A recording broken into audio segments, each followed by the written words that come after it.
Hello ladies and gentlemen, welcome to this channel.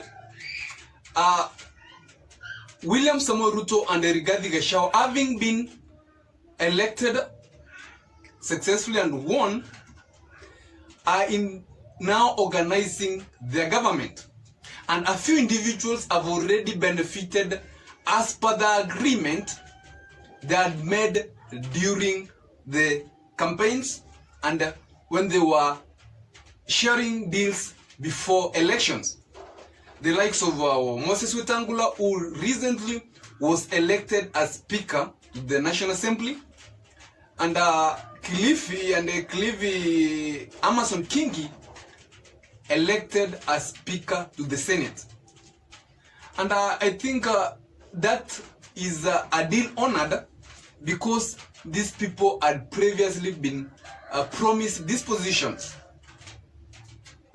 So right now, as we're speaking, Kenyans are really waiting and watching to see who is going to be named as a cabinet secretary, because that is the remaining deal or share of government and other positions.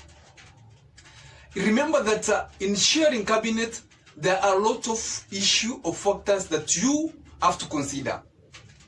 And some of these factors is that, number one, as an obvious factor, you have to accommodate everyone, or the entire nation should feel having been represented in the cabinet. If you see the Ruto's government, the entire nation, all tribes, I think a majority tribes were presented or represented in the government.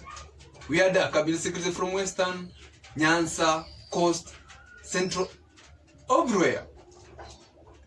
That's an obvious reason, and William Samoei Ruto must put it into consideration. Number two is that there are people who have supported William Samoei Ruto and Gachagua, and they are likely to benefit in the cabinet secretary naming. But right now, as we're speaking, there are some issues that are giving William Ruto and Ruto-Gachagua an headache, and they are in deliberations of consideration of the following issues. But before I give you those issues, if you're watching for the first time, remember to subscribe. And ladies and gentlemen, I'm very grateful because we already hit the 1,000 subscribers. Thank you for supporting me, and continue supporting this channel by liking the videos and putting the notification bell on, so that whenever I'm doing such a video, you are the first one to be notified. So, issue number one that William Samoei Ruto, a lot of Kenyans are waiting to see if it will be considered, is the 50% share of women in cabinet. Remember that when Raila Odinga named Martha Karua as his running mate during the campaigns, William Samoei Ruto countered it by saying that he will consider a 50% share of women in his cabinet. And it is an issue that especially women leaders and a lot of women in the nation are waiting to see if William Samoei Ruto and Ruto-Gachagua will honor this promise, a 50% share of cabinet between the women and the men in this nation. Number two issue that William Samoei has to consider, all they are deliberating, that is giving headache, are the Mudavadi 70% deal that I think majority of you have heard, that Mudavadi and Wetangula, when they joined Kenya Kwanza, they had a deal to deliver 70% of the Western votes to William Samoei Ruto, and they were going to get a 30% share of government. And remember that this 30% share of government, some of it was going to be in cabinets. So the issue in deliberation right now is that Mudavadi, of course, never delivered the 70% share of government, and he is going to benefit by being a chief cabinet secretary. But will he go or get the 30% share of government, now that he never delivered the 70% votes from Western, or that that 30% will be reduced to maybe 20 or 10%. So it's another issue that William Samoei Ruto and Rigathi Gachagua are considering.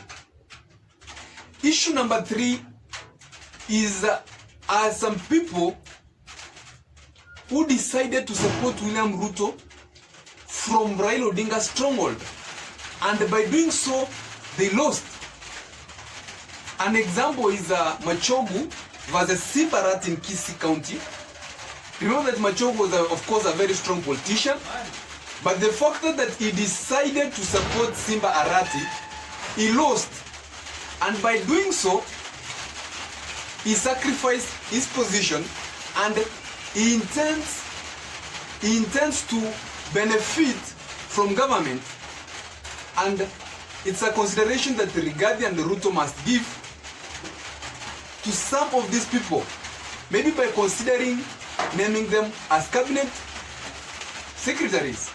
Another example is the likes of Malala against Barasa in Western, and I think Aisha Jumwa also lost because she decided to support Ruto in a region that was Raila Odinga stronghold. Another issue, ladies and gentlemen, is Rigathi Gachagua demand. Remember that Rigathi Gachagua is known to having supported to be a partner of the larger Mount Kenya, and remember that Mount Kenya region overwhelmingly supported William Samoei Ruto, and he got a lot of votes from that region.